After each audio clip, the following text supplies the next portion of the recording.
you swim in it for so long, and the difference between 20 million and 2 million and $20 just seems to kind of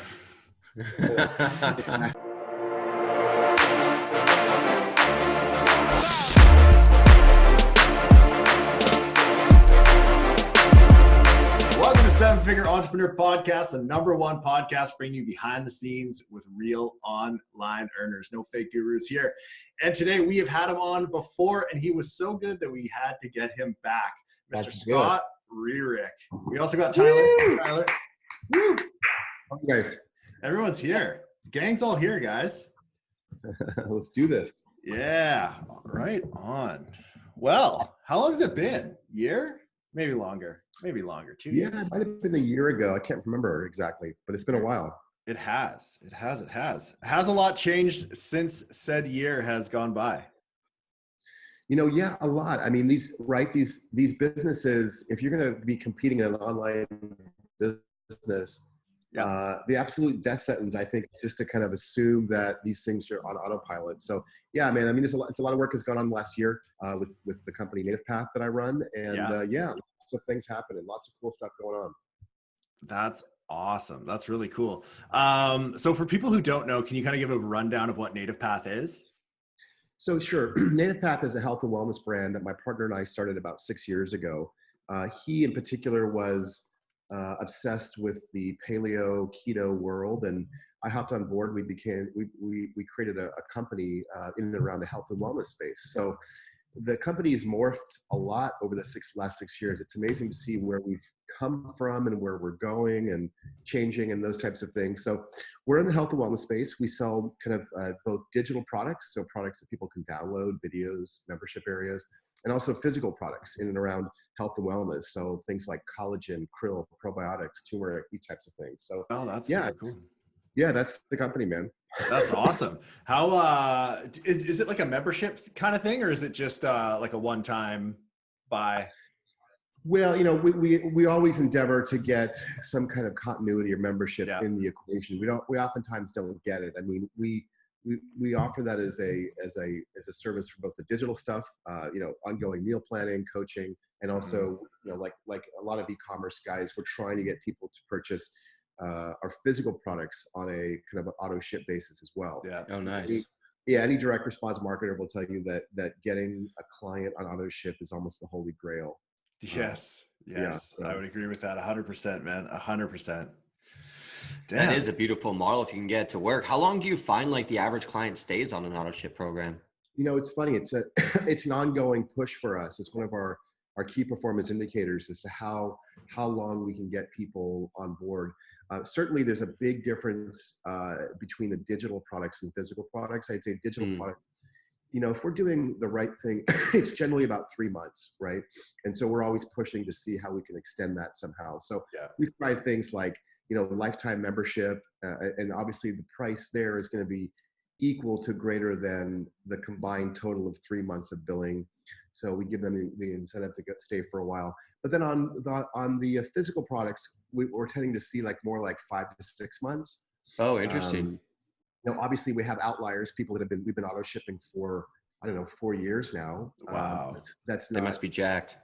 Yeah, exactly. Yeah. Well, these are 50-year-old women who may not be jacked, but they might be, losing, some of the jiggly end of their arms.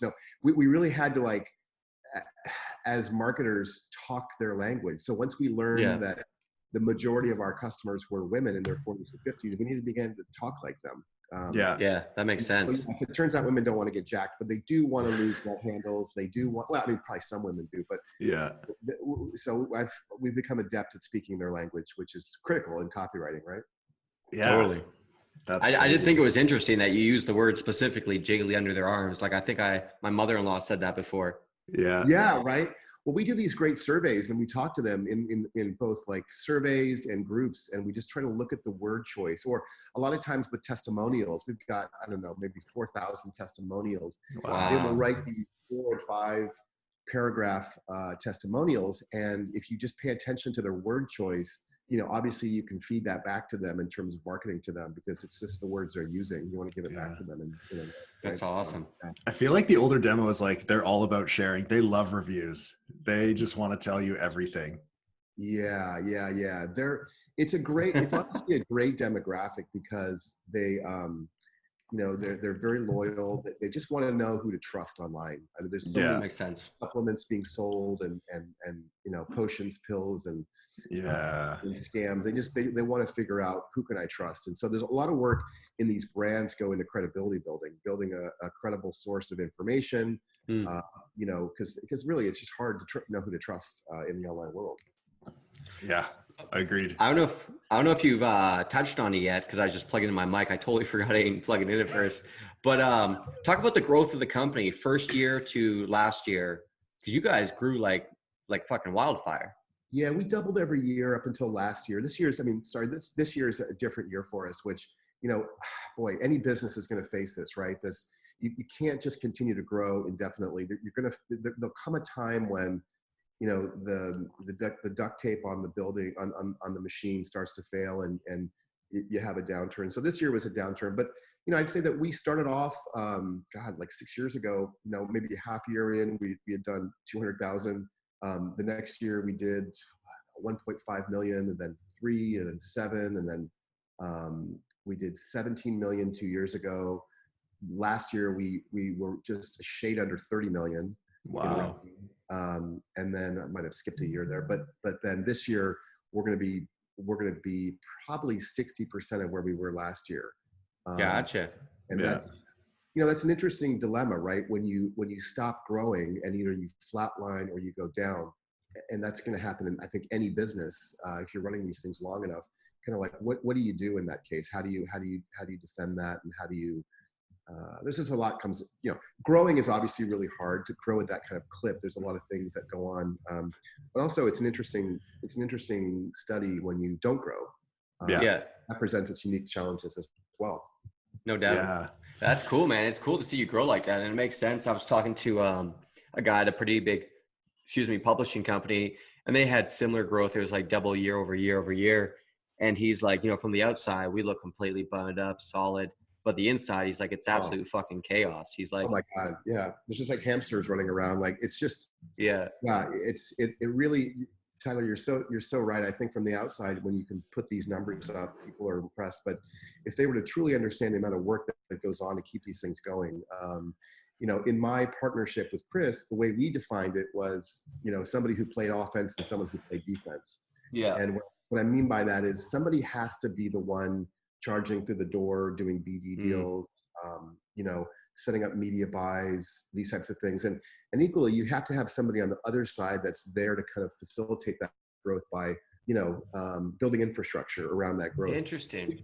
Too often people just forget the defensive piece of it and grow like crazy, and then the wheels just come crashing down. And I've seen it time and time again. So I've really become more obsessed with making sure that if and when the wheels start to come off, you've got a spare set of wheels to keep the machine going. So makes sense. That makes sense. Yeah, man. Just to add, and I'm pretty sure Scott's cool with this. He's doing some consulting for me, and we actually had a big discussion. What was it, yesterday, the day before? Wednesday. Yep, Wednesday. Yep. And we were talking about traffic distribution, because I recently ran into a scenario where I was running some stuff on Facebook, and then Facebook said they didn't like it anymore. And so story of my life. Yeah, tell me about it. Gabe's like, anyways, that's a whole other jam. But at the end of the day here, one thing that Scott brought up that I thought was really cool was like thinking about your traffic distribution. Like, if you're only Facebook and Facebook shuts you down, you're pretty much fucked.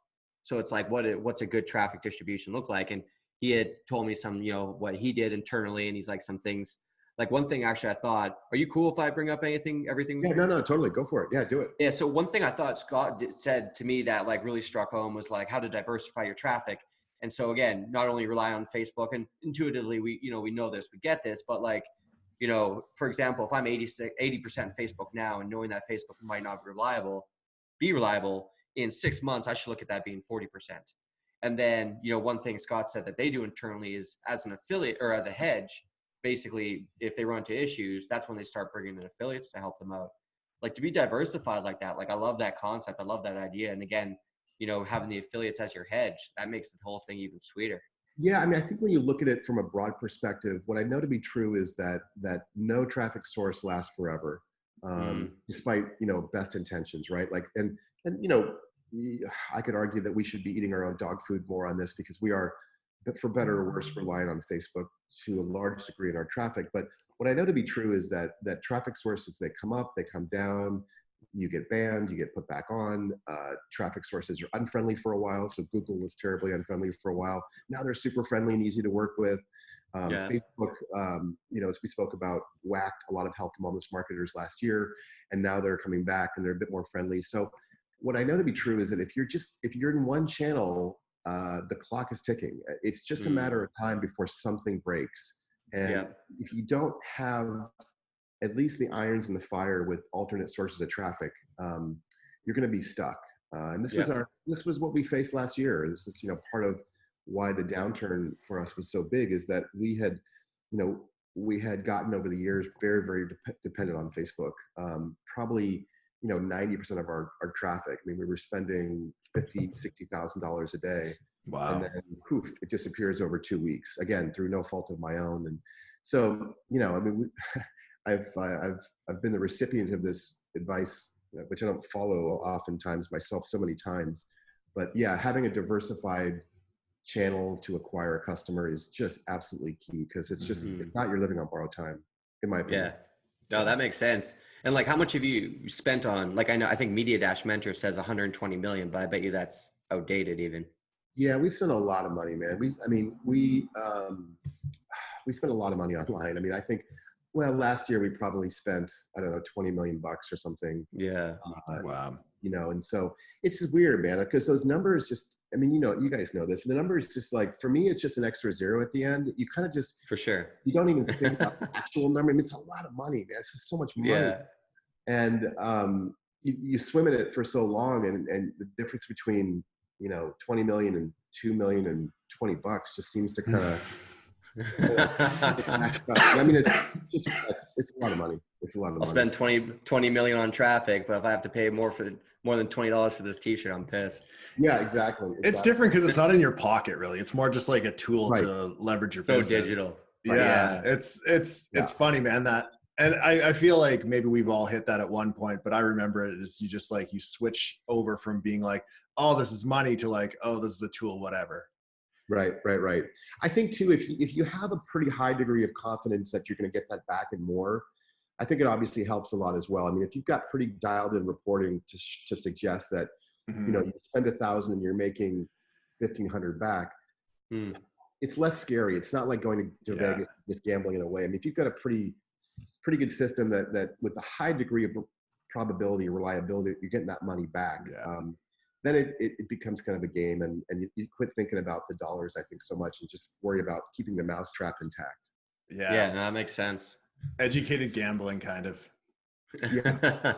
You're card counting or something. I don't know. Oh yeah. Yeah. I feel like a degenerate sometimes behind these ads. I'm just like, I need to spend more. I need to do more. Like it's interesting, man, because I was talking to Tyler about this. I was like, unless I'm spending a certain amount and like creating such a return, I kind of don't care. Like, this is boring to me. Yeah. Is it like a 12-step recovery program for like media buyers? It's gotta be, man. Cause like, I would hang out there and just wait and be like, you would try to money in hire real everybody. life, didn't you? Yeah, I would. Hi, Gabriel. My name's Gabriel, and I'm a media buyer addict. Yeah. Recovering. I love it because Cam would be there every Wednesday. Oh, yeah. That's so fun. No, but it's true. I mean, it's hard. I mean, it's like, it's addictive, right? I mean, I wake up just, with I'm just like the worst with habits in terms of like, keep the phone out of the room, and like it's super like the phone's just like an inch from my face like the whole time. And yeah. You wake up and you want every cell, it's like buzzing. The stats, yeah. You're like, and my mood, will alter, quite a bit. It has a huge spectrum. Like if I've lost money that day, I'm just, an oh, you can ask my fiance how she feels about that comment. She knows very well. Like, put that extra milk down. Like, no, you can't buy that. Like, and then, like, there are days when it's like I'm making money. I'm like, woo, extra. PJ. Oh man, yeah. It's a tough life, man. I mean, it's not for everyone. It takes. No, it's not for the faint of heart. No. Nah, weather the storm is hard sometimes. Yeah, no doubt. But I think there is ways, man, like obviously to have stability and constant growth. Like one thing, and this is just my opinion, but I feel like when I go to the affiliate shows lately, the market's almost condensed. Like a lot of guys that were on their own before, now they work for networks or whatever. They're just running into Right. like they're running into struggling. They're struggling. They're not seeing the growth. They're not catching the opportunities. Meanwhile, there's other people just flourishing. And I feel like most of the traffic channels out there have been easier than ever to actually run on and make money. Like the fact that the Facebook pixel works the way it fucking does is unbelievable. Yeah. That's why it's so hard to not look at Facebook when you're doing media buys, because people have said it's cold traffic, and I don't think that's true. It's such warm traffic because the amount of targeting and that you can do on that channel is just unbelievable. So Totally. you're right, man. I mean, as much as we bemoan Facebook, we also are very reliant on it as well, because their ad targeting is just so good. Yeah. And so, I get it, dude. It's hard. Praise Lord Zuck. Every day, man. I'm just like, we should find another traffic source. But then it's just, you get sucked back in. You're like, oh, this shit's popping off, Totally, cool. I'm going to spend 50 on this today, and all is well. I'm not even thinking about other traffic sources. Right. Yeah, that's true. And then when the wheels come off and you're like, shit, and that's happened to us a bunch of times. And I've got guys that just do it really well, that have diversified out of Facebook. I was talking, Tyler, to you about one in particular that, just made it a decision to go all in on YouTube. And they said, if it takes us a year to crack YouTube, we'll do it. But we're going to figure out how to market on YouTube. And so you begin just like you do anything else, just starting at the beginning, spending $100 a day, figuring out what works. Yeah. And, a year later, they're spending 60 grand a day on Facebook or on YouTube, and you're like, wow, incredible. So it's definitely a process. Just to like elaborate on that too, man, because one thing I was talking about to Scott, I'm like, there's so many traffic sources out there, and there's a lot of like co-reg, like, just traffic sources where it's just going to be just not good traffic. It's going to be garbage. It's going to kill your domains, IPs. You're not going to be able to get a hold of the people, whatever it is. It's just not good traffic. And then there's Google search and Facebook, where like, you'll get 70% of the leads to generally, or 60, whatever it is, to pick up the phone. So it's just good quality traffic. And I was asking him, I'm like, right now I have, Google, Bing, Facebook set up, which is cool. And, we're heavily skewed towards Facebook. We want to diversify more. And he mentioned YouTube. I'm like, well, how's YouTube quality wise? And you came back, you're like, if you think about it, it's a lot like Google search, because people in there are intent searching. Mm-hmm. Yeah, that's right. They're looking at, sure, there's a lot of people that are just blindly watching videos, but again, the algorithm in Google's within Facebook is really allows you to really target people quite well. There's a number of tricks. I don't purport to know that much about it. Other than I try to study it as well, but it's a pretty powerful channel. And if you can get it right, you can scale, immensely. Ty Lopez pretty much made his name on YouTube, didn't he? Yeah, that's right, man. Well, there's a lot of haters of Ty, and I tend to be one of them. But I do say I admire what he's done there. You can't argue that he's not an incredible marketer for sure. Whether he's teaching it real or not, it's just debatable. But I would think that the YouTube traffic quality would be on point, because if you're like, let's say I have like a debt offer, and someone's searching for like how to reduce my debt, they're pretty invested into that topic, and they're going to spend the time, right? So I feel like that would be a higher quality. Well, totally. And just think about the quality of the advertising. You essentially get to tell a story in a video format. Like if you're, say, marketing, static ads on Facebook where it's image based and maybe a headline. With YouTube, you immediately get into the video. In a visual world, you can tell so much more of the story out of the gate. Totally. Create emotion by doing storytelling. So that really helps a lot in terms of getting the conversion, because you're in there, you know, my girlfriend was searching on the topic of narcissism. She was married to a narcissist for a number of years. Anyway, she's typing in narcissist videos, and the first thing that comes up is an ad, you know, for if you've been married to a narcissist, and it goes to a ClickBank offer. But it was amazing. The targeting was so good. Here she was studying the topic, and this beautifully done, I wouldn't say it's beautiful, it's a simple like PowerPoint ad, but was so targeted at her at that given time, given what she was searching for, that undoubtedly it's got to be working for that ClickBank offer. Yeah. Did she buy? She didn't. No. So, but I was like, whoa, oh my God, they're watching you. Yeah. Yeah, no doubt. That is crazy. Yeah. I've heard the traffic there is still really cheap. I've never spent a penny of my own money on it. Super cheap, man. Super cheap, and a lot of it, right? A lot of it. And I think that, you know, again, like I think a lot of marketers get stuck on one channel. Facebook is just so easy to start. I think YouTube requires, you know, perhaps more thoughtfulness because you're actually making videos and you're doing things different than Facebook. But yeah, that's, you know, Will, who runs media buying over at Organifi, was just commenting that they just have so much inventory that the media is so cheap, just because they've got billions and billions of videos going out there every day and not a lot of inventory. Unbelievable. So yeah, it's amazing. That's really cool. Damn. It makes you want to advertise on YouTube now, you know?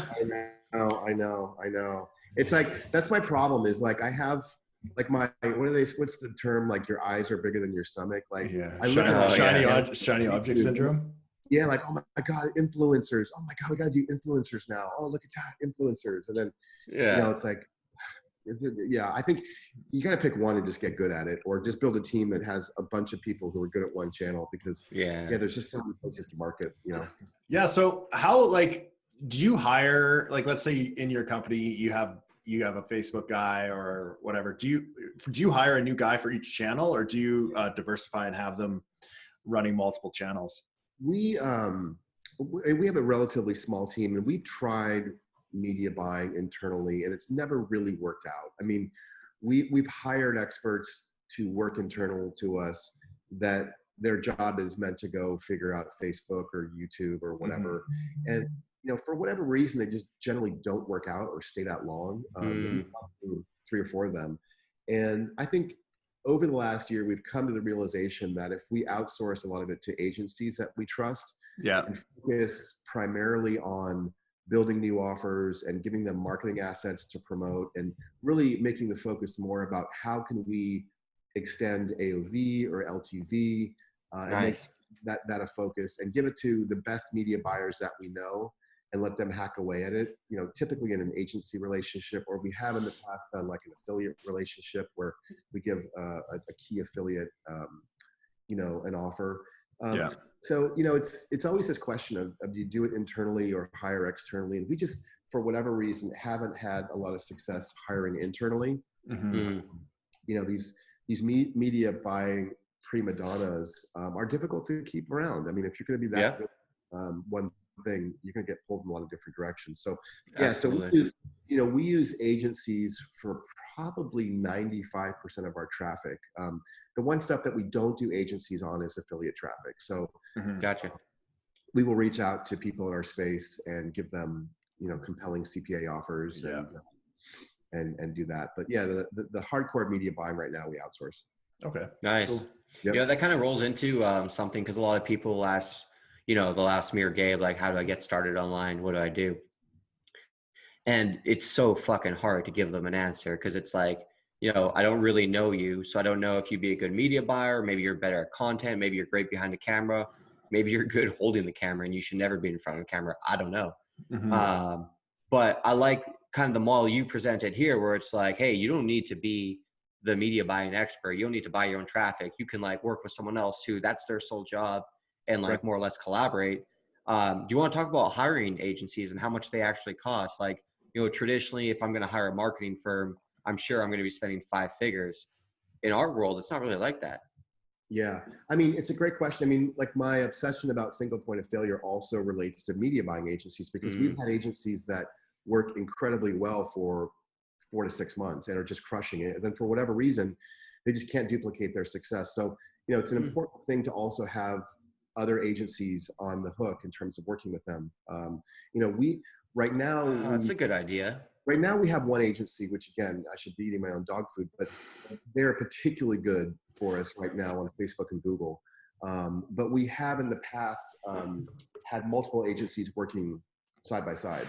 So on Facebook, we've had upwards of 3 agencies at the same time working. And we do that because it's diversification, but also a lot of these— Would you have them collaborate or what? No, we kind of silo them off. Gotcha.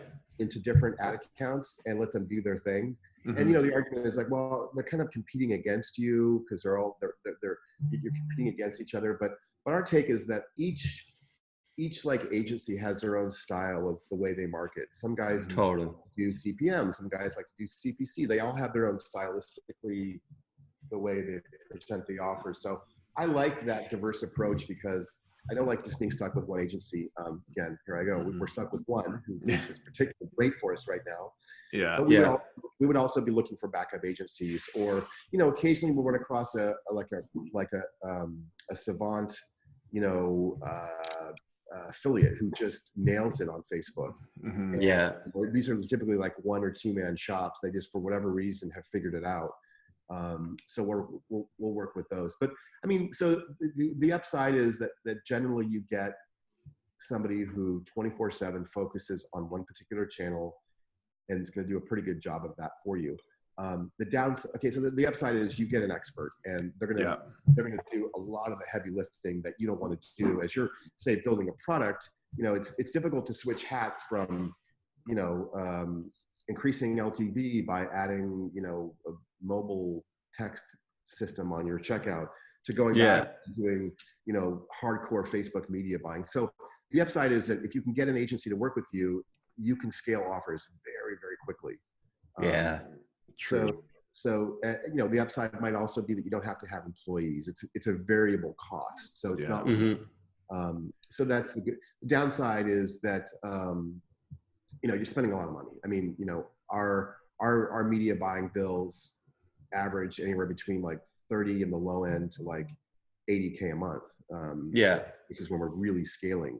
So you're going to pay for it for sure. Yeah. The other argument would be that you don't really understand the nuances of media buying at that point, which, maybe something you're missing long term. But So is that 80K just for the agency itself? Like, I'm assuming they run on a percentage basis or something? Yeah, that's right. Yeah, gotcha. That's right. When you're, and that's our bill. Like earlier this year, we were doing a lot on Facebook. So it's a scale, right? Yeah. I mean, so it's weird because the more they spend, the more money of ours they spend, the more they make. Yeah. So there are ways of structuring contracts to incentivize them to just go after, because their incentive is to spend more. Yeah. When they spend more, because they're basically, you're paying them 10% of ad spend or whatever it is. That's right. So we have to police that carefully and say, you can spend so long as it's always hitting these ROAS metrics, these ROAS metrics. Or as long as it's hitting this metric, you can scale indefinitely. But the moment it stops doing that, you have to stop immediately. So it's a lot of checking in on them to make sure that they're hitting those metrics. And there are ways to incentivize them. Like if there's pockets of traffic that generate high ROAS, could you overly incentivize that type of traffic that gets them really excited to spend on that traffic versus, I mean, it's hard, you can't not pay them. I mean, like, if you give us traffic we can't monetize, you make zero. Well, they're not doing that. But that's what you want to do, right? Like you want to just highly incentivize them to give you profitable traffic. Yeah. No doubt. No, that makes total sense, man. So, again, going back to a regular brick and mortar business, if you're going to hire a marketing firm, they're probably 10 grand up front, plus your website, plus all this shit. In our world, if you have your product and everything ready and it's actually ready, you could go to an agency, pay them a percentage. And what you're suggesting is basically put some sort of metrics in place saying, as long as you're giving me, say, 100% ROI, or what's a reasonable ROI that you guys shoot for? Well, in our case, we try to break even on the front end. And by break even on a physical product, that means the cost of the media, the cost of the agency, and the cost of all of the physical costs necessary to build an offer. So at that point, I know I've got a new customer, and I'm basically sitting at zero. And at that point, most of my money then comes down to remarketing to that user to buy more stuff, which is really cheap and cost effective, relatively. Yeah, right, exactly. So, does it happen all the time? No. I mean, there are situations where we're behind the ball on a particular day where we're negative. Some days that we're super profitable. And this is all under the guise of like, some days Facebook CPAs are super low. Some days, like 2 weeks ago, they doubled, and we're like, why did they double? Nobody knows. Oh, it's the end of the quarter, and at the end of the quarter, all of the the brand money dumps all their money into Facebook, and then it clears out. So I mean, there's all these externalities that you cannot control vis-a-vis Facebook, and you just have to be able to ride that wave and know when it's coming. We know December 26th, all hell breaks loose for health and wellness marketers. All of the Christmas retail money goes away on Facebook, and it opens up this huge hole for health and wellness marketers to step into and start marketing. So we usually see double and triple sales starting on December. Wow. Interesting. Yeah, it's crazy, man. I've been starting to question. So someone asked me the other day, like, "Oh, your CPM's up," and I'm like, honestly, not really. Like, even though with Black Friday is coming, so I've started to question like what we know about marketing and Facebook and stuff, and be like, is that actually true on Facebook? If you can produce a higher clicking ad or a higher engaging ad and beat out that system. And as soon as and sorry, I'm just like going off on a rant here. It's just something that just happened like the other day. And as soon as I started thinking about that, I'm like, well, now I'm not really at the mercy of my beliefs when it comes to Facebook. And due to that, like I've been scaling pretty hard the last week, Tyler, like, like we've been pushing pretty heavy. Profit's been higher than ever lately. Yeah. And it's working well. So it's interesting just like on that topic of CPM and Q4. Yeah, I mean, the way I look at it, there are things that you can do as a company that are within your control. And that comes down to like ad creative or landing page or conversions or AOV, LTV. And you got to always put your best foot forward there. And there are some things that you literally have no control over. I mean, whether Facebook doubles the CPAs or kicks you off their network or, any number of things that happens. And I think that the intelligent media buyer is someone who can, go all in when it's hot and pull back when it's not. And, and ride that wave, right? Like they're sensitive to the market conditions. And so when CPMs go up, their ad spend pulls back. And when it drops, so it really, it's not one of those things that you ever can set it and forget it. Yeah, that's true. It just requires constant tweaking to the system and having your finger on the pulse of where it's going, on a daily basis. In our case, it's a daily basis. Because, I mean, like you guys, when you're spending that kind of money, I mean, you don't want to be wrong. I mean, you can't be wrong. No, definitely not. I mean, I mean, if you can be wrong, but maybe for a day, but, not too long. Be wrong for a week. Oh, man. Yeah.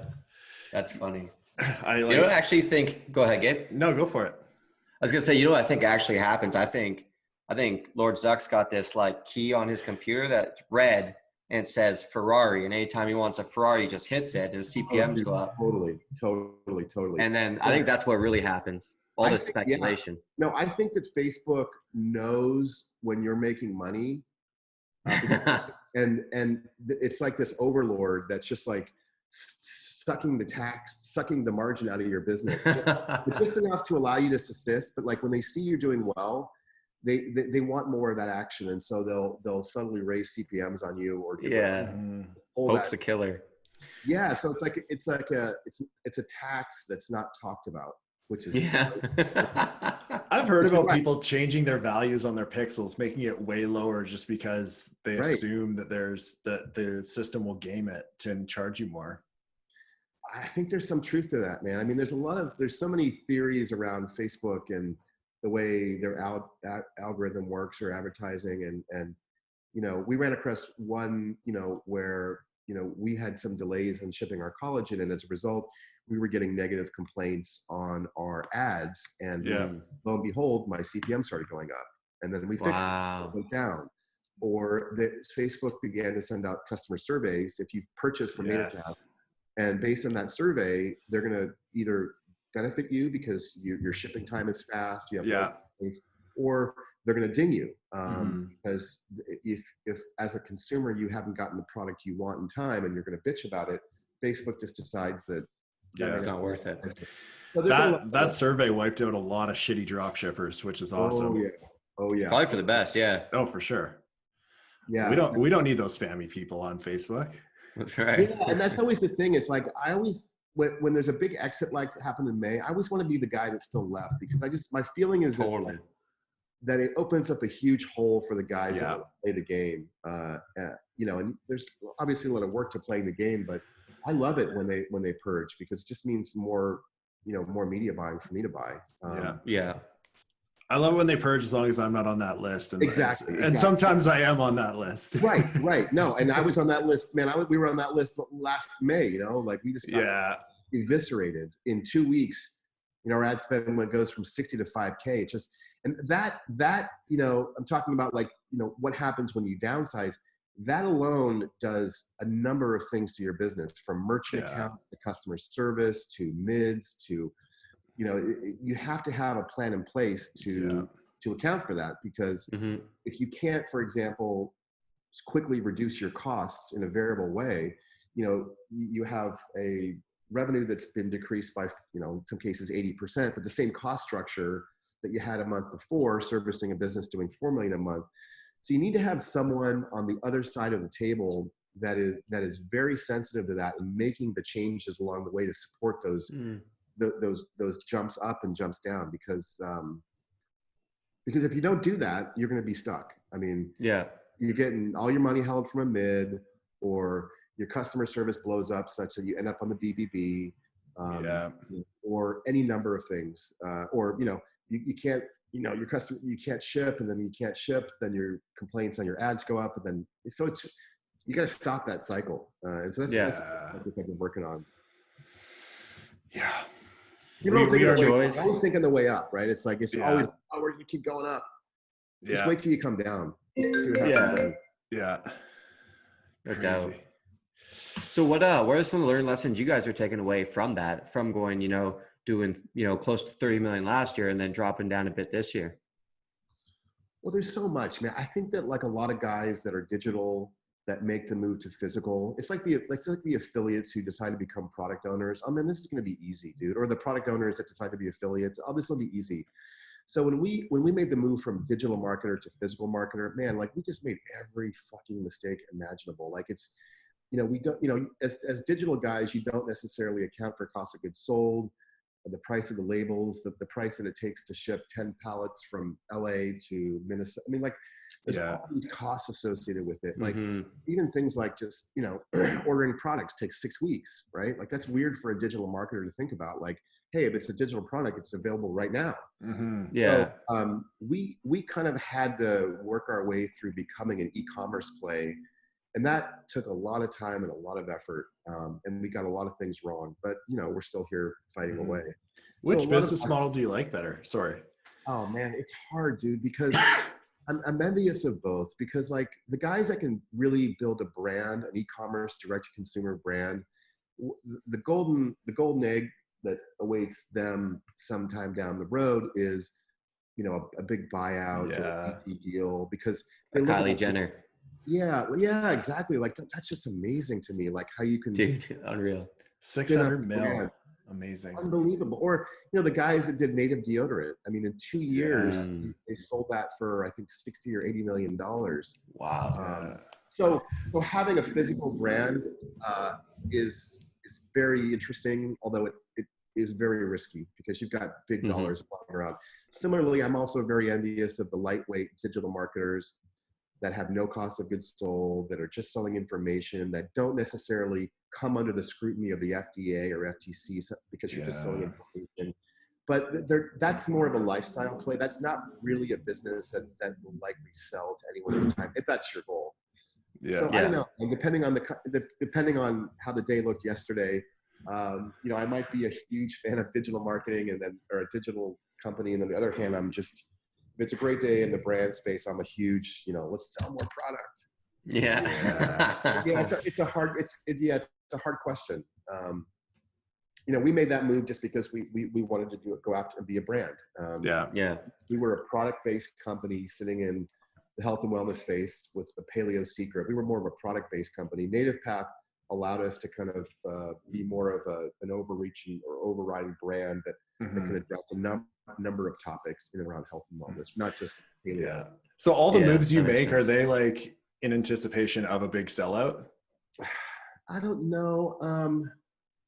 Some of it's, some of it's inspiration and some of it's desperation, you know, like, I like that. You know, it's some of it, we get inspired by things that we see in the direct to consumer health space, and we decide that we want to be in that space, and we're inspired by the big deals happening or the VC money. And then in other times we're desperate because like paleo has been kicked around a bunch and no one does paleo anymore. They all do keto. And so, man, we got to move over here. So I think it's a combination of, you know, desperation. Back in May, we were desperate because all of our VSL weren't working on Facebook and we had to move and change. And then some of it, like, we're just inspired. So, yeah. Cool. Interesting. Yeah. I'm always curious about building something to sell it out and just get the big buyout, man. Like, yeah, I think the thing though, dude, is like, I've had a couple of those happen in my career, but it's like, you know, if you look at the odds of going to the NBA, like, dude, it's just like everyone focuses on the winner, right? Or like, you know, sports or whatever. But if there's one buyout, there's undoubtedly 10,000 assholes. That's true. That just was like just climbing for that brass ring. It's really hard, dude. I mean, it's really hard to set up a company that you can sell like that in 2 years. I mean, it's certainly doable, and I've sold a few, but yeah, it's harder than people think. And there's a lot of people that you just never hear about. You know, success has many fathers, but like, it's just, you don't hear about the guys trying to do it and never making it. Yeah, totally. You never do in any niche or market. Yeah. But, you know, I'm also, but there are guys in our space that are very clear that they're running a lifestyle business and never have the desire to sell, because there are a lot of people that make really bad business decisions. I mean, I think we were one of them. We began to believe that if we kept doubling our growth every year, that would be very attractive to a venture firm. And it is, it's super attractive, but then you end up making bad business decisions. You end up like keeping unprofitable traffic live for the revenue. Yes. And you forget about the profit piece of it for a while. VCs are like, don't worry about profit. You know, profit will come later. Just keep growing. And that could be true, but so yeah, it's hard to think about everybody talks about like, oh, I'll just sell this business in 2 years from now. I don't think that's going to happen, dude. Like, for the most, it happens for sure, but like, it's a lot of work, man. Yeah, no doubt. So I know you've dealt with VCs in the past, and I honestly really like your perspective on it, because I know a lot of people would be like, oh yeah, I want to go get VC money. I want to get VC money. What's been your experience with VC money? Pretty bad, dude. I mean, it's good in the sense that like, I've been a part of maybe like $35 million of venture money over the course of 20 years. And, you know, I'll tell you that in the case where we sold 2 companies, guess who gets most of it? The venture guys. I mean, it's what they do. They write these contracts to disproportionately benefit themselves, given they're going to risk their capital. But also, you know, we structured deals where we paid ourselves out of this venture money, and we took some chips off the table. So I guess, you know, if I was sitting in a situation where I had successfully sold the company, made a boatload of money with the help of a VC, and they really were in there working away, I'd be singing their praises. I tend to be kind of pretty suspicious of them because they have money to spend, but they're going to extract a pretty tough toll on your business. They're going to want liquidation preferences. They're going to want board seats. They're going to want a lot for that money. So, you know, I don't know. It's a tough one to lay a finger on. Yeah. Gotcha. Friends and family it is. Yeah.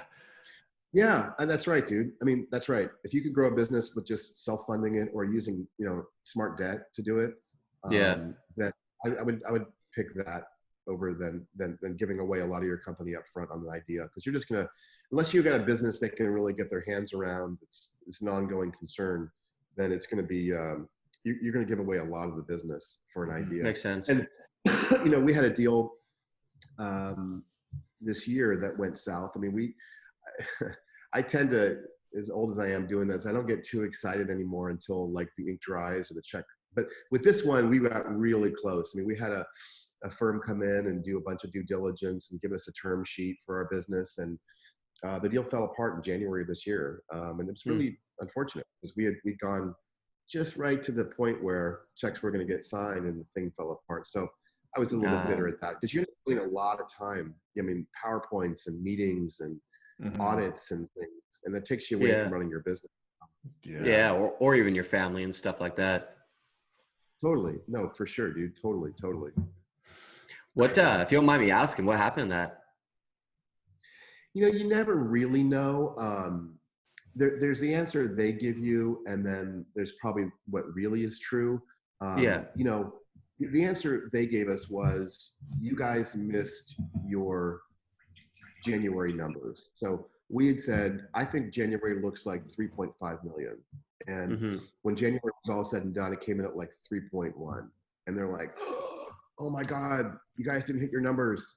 We're freaked out. And we're like, yes, because look, it's not a beautiful linear curve. It's up, it's down, it's going to look like this. And so the answer they gave was like, we're now freaked out because you didn't hit your, and so maybe it's back to us. Like, we should have done a better job forecasting January, and we should have lowballed it in such a way that we came in and crushed it. But, we were off, I don't know, 10 or 15%.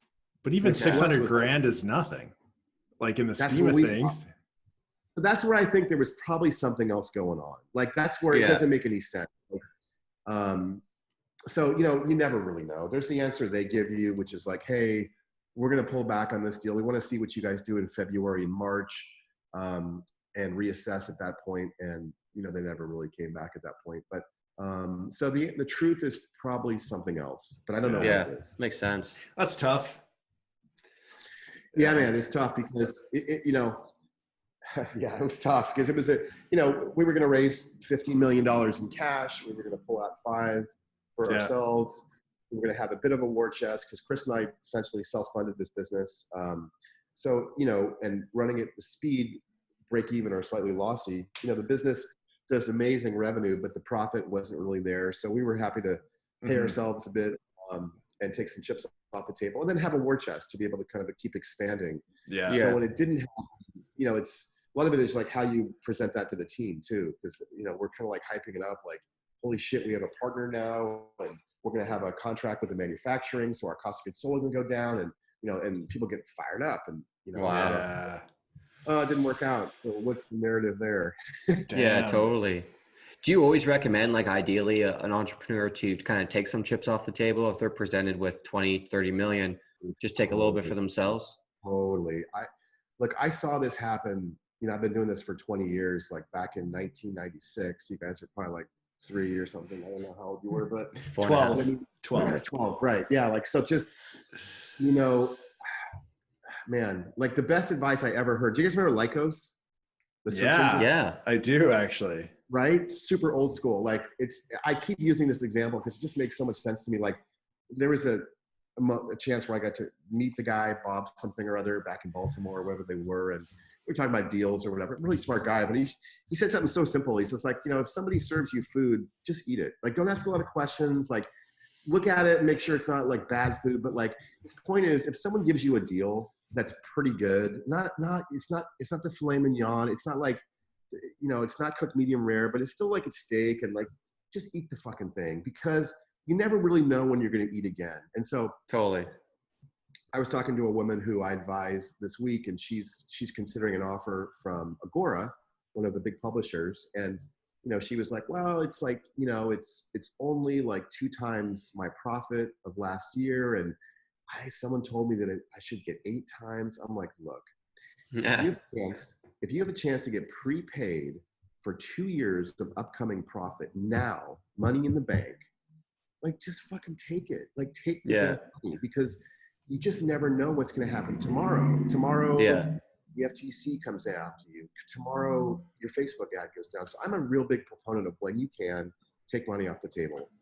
Makes sense. It may not be the blockbuster deal that but I'm telling you, man, money in the bank during those times where you don't have it really makes a big difference. So, no doubt. That makes sense. And so much of us get caught up in our own ego, like, oh, I've got to sell it for, if I don't sell it for 8 to 10 times this or that, or I'm not going to do it. And you're like, oh, dude, just eat the fucking food. Like, eat it. Yeah. I love it. Yeah, man. Just take some chips off the table, because you never know. And I think that having done this for as long as I have, I eat more. I think a young man's game is just like, go, go, go. We're going to sell this. But over the years, man, it just doesn't work out that way for the most part. So when you can eat, just eat. Yeah, makes sense. I like that. Simple. Yeah, I like to eat too, so it works out. It's like old man. It's like old man, like, and wisdom. Old guy logic, the best. Yeah, man. Like, it's just like, I don't know. You see a lot of young guys with a lot of excitement and vigor, and this is different. I'm like, oh, dude. Yeah. Well, currently draining the business bank account right now via phone, Yeah.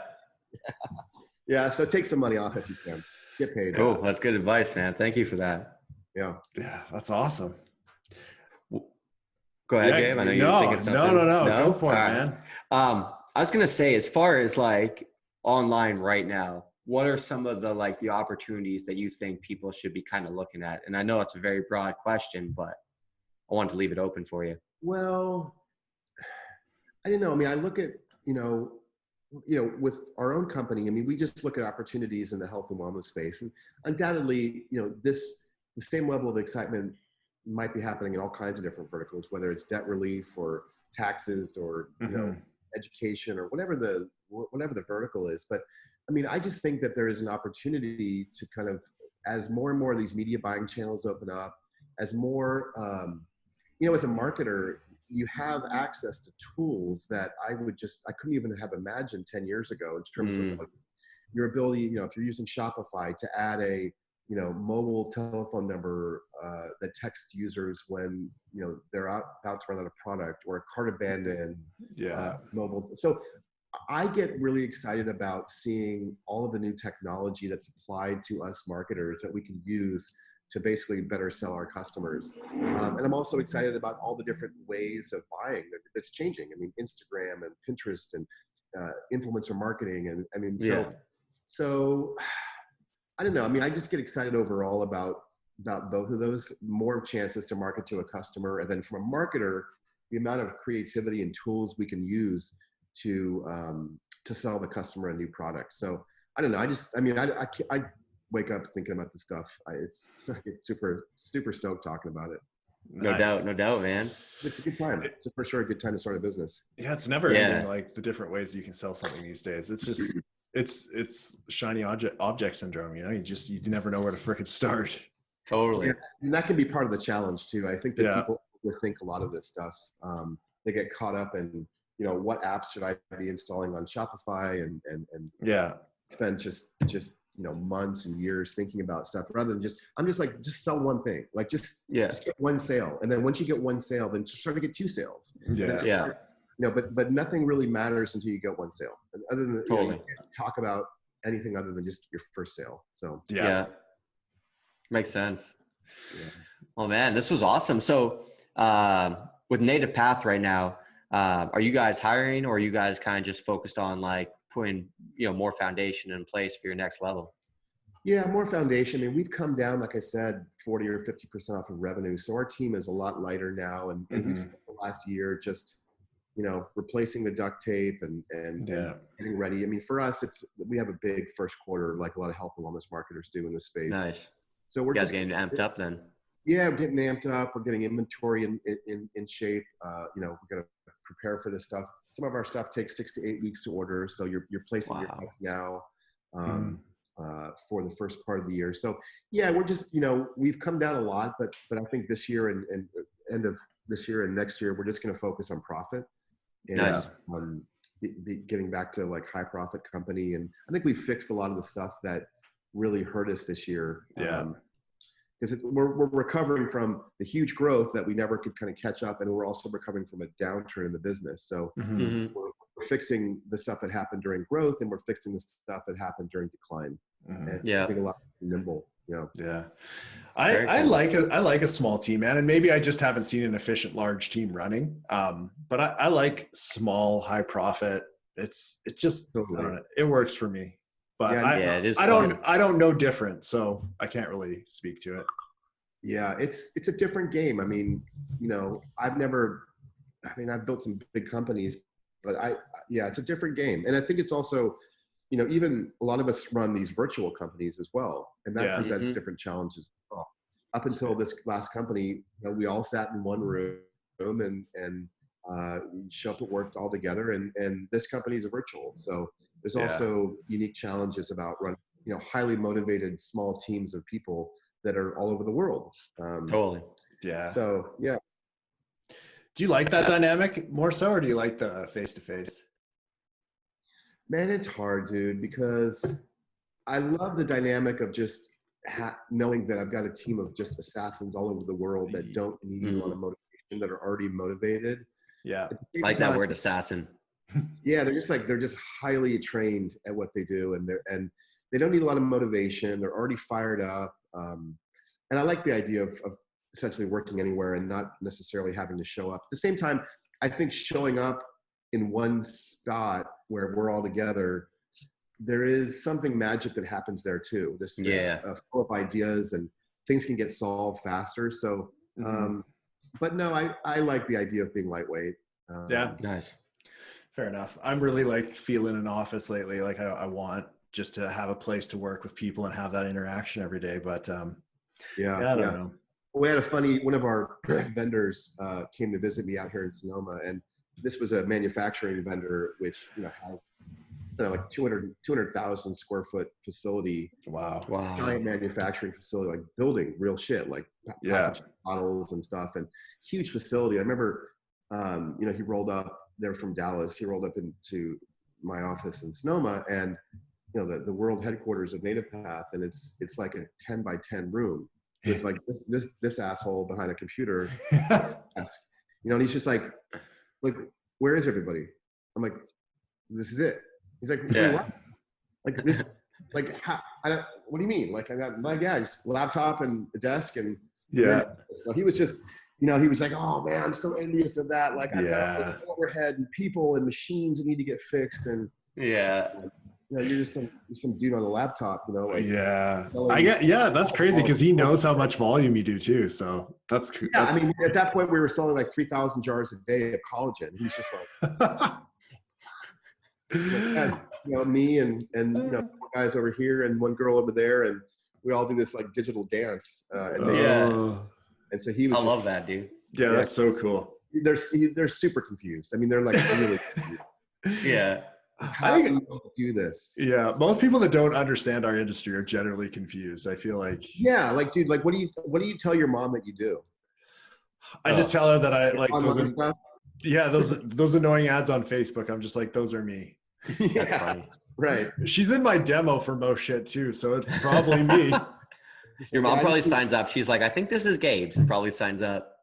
Right. No. Right. I tell her don't click. Oh, do you? Right. Yeah. But yeah, it's like I just do online stuff, man. Like, how do you explain?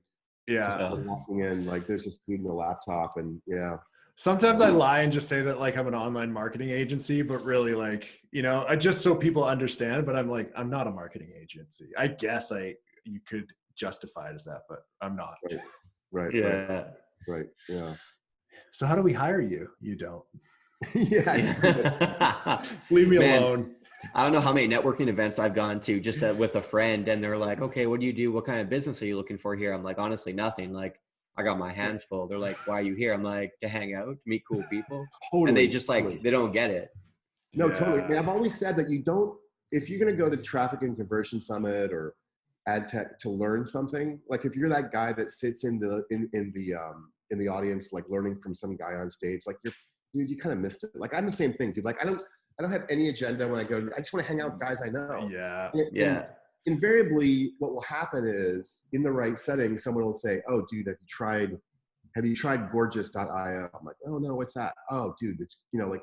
So the learning happens in those small conversations. Yeah, in a bar, late night over dinner. It's never in the hall, or it's like that's where I get a lot of my good ideas, just talking to friends, like, "Hey, what's working for you guys?" Yeah. I would 100% agree with that. We don't even buy tickets to TSC anymore. We just show up and be like, dude, same. Totally. Just walk around. Where are the parties? Yeah, pretty much. Where are the parties? Some guys use an exit. Me and Gabe are like trying to sneak in, Oh yeah, I did the same thing, dude. Like, you wait till the door opens, like the security guard's looking the other way, and you're just like zoom in there and like throw a pebble against the wall so he looks. Yeah, exactly. You feel like such a derelict. But yeah, I don't buy tickets like that. Yeah. They should have like floor tickets where you can just like walk around and have access to everything, but not actually go to any of the speakers, because I find that like there's always good people cruising around the event, but you just like, they blocked it off last year, but the year before that didn't matter. You could walk anywhere. Nobody cared. Yeah. No, I was talking to a friend of mine about that business. They sold it, right? And I mean, this is like 9 times for that. Well, 9 times revenue multiple, which I'm just like, what? Like, I don't know what the revenue was on that, but like, I was an earnout. Damn. Yeah, I don't know. It's like Perry Belcher and Ryan Dice and these guys. There's got to be huge profit on that. Well, I don't know. I think it's a lot of revenue, but I'm not sure. Like, it's a lot of. I guess you got to pay the speakers and shit, and the hotel costs. I think people would probably speak for free, but I bet you those hotel costs are probably astronomical. Plus, like, it's like you're going through the process of a wedding right now. Like, how much do they charge you when you need another tablecloth, or you want it purple instead of white? Oh yeah. Did you want internet with this? Oh, it's 10. They just nickel and dime you. Yeah. Yeah. Who are you talking to about the wedding? You. Oh, me. Are you getting married? Yeah, I am. Oh. Yeah, it's very exciting. No. You know what I love? That his fiance goes through every one of our videos second by second. Oh, I don't care. She knows my take on it. I want to be married. I just don't want to go through the process of the bullshit of the actual, like, paying the cost for a fucking overpriced party. Yeah, 100%. Yeah, I'll be a guest at that party. You better fucking spend. Whatever. When's the date? June 20. Okay, next year. Yeah. You're free. Cool. Just show up. Kelowna, wine country. You'll like it. Yeah. Is that where you guys are, Kelowna? You're both in Kelowna. I'm in Vancouver actually, but Kelowna's like 4 hours away. That's where her family's from. So we like it up there. Weather's great. You guys know Jason over at Straw House? We do. Yeah. I've spoke to him a couple times. I don't know him super well, but I've definitely spoke to him before. Such a good dude, man. Like, he's such a great guy, and I've spent time in Kelowna. What a beautiful city that is. And yeah, it is. He's a great guy. I watched him get so mad. I was like, did Canadians ever get mad? And he's like, yeah, sometimes. And we were driving somewhere, and there was a person in front of him. He's like, "Ooh, if you got your turn signal on, you should probably turn now, lady. You should probably and he's like arguing with her, and I'm like, dude, are you losing your shit right now? He's like, I kind of am a little bit. Yep. I wish. I'm like, whoa. It was USB, like, motherfucker, what the fuck? And he's just like, he's so polite about it, but he's like, if you got your turn signal on, you should probably turn, lady. I'm like, seriously losing your shit right now. He's like, wow. That's amazing. Yeah, Kelowna's beautiful. Yeah, it is. Yeah. We think about moving there all the time, but then the winters are just absolutely terrible. So right. Yeah, it's a bit tough to get out of there too. Vancouver is such a kick-ass city. Yeah, I love it. All right, man. Well, Tyler, you got any more questions? Actually, that's a lie. I know you do, but we don't have time for more of your questions. Yeah, we can wrap it up, man. So like I mentioned before, Scott's doing some consulting with me. Are you doing more consulting now, or am I kind of the lucky turkey? Yeah, I enjoy it. I enjoy working with businesses that are in a growth phase, and I can apply some of my 20-year experience to. I mean, I'm kind of like this old guy, that can give, I think, a different perspective on marketing given my tenure in the space. And so a lot of the advice I give, I think, might be counter to what you might normally hear. But being in this space for a long time, having a lot of wins, having a lot of losses, I mean, man, it's just like you learn so much about your losses. Totally. gives me, I think, a little bit of a different perspective. But yeah, man, like I like to work with companies that are growing, or even if they're not growing, if they're having problems, I can walk them through how I would fix it. But yeah, man. What's the best way to get a hold of you? Just generally email. It's just my name, scottrewick@gmail.com. So it's SCOTTREWICK@gmail.com. We'll include it in the description. Or I'm all over MySpace right now, like blowing it up on MySpace. Oh, I love MySpace. Is that even still active? I don't know. I heard traffic was cheap, to be honest. Yeah. For Did a reason. Bieber buy it or something, or did like Justin Timberlake, I think. Oh, right, Timberlake. Yeah. Yeah. Who knows? Rest in peace. I love it. Rest in peace. Yeah, right? Yeah. Right. All right. Facebook. Thank you to everyone for listening today. For everyone watching, please do not forget to subscribe to our YouTube. And for everyone listening, please give us 5-star review on iTunes, Spotify, or Stitcher. We will see you on the next one. Later.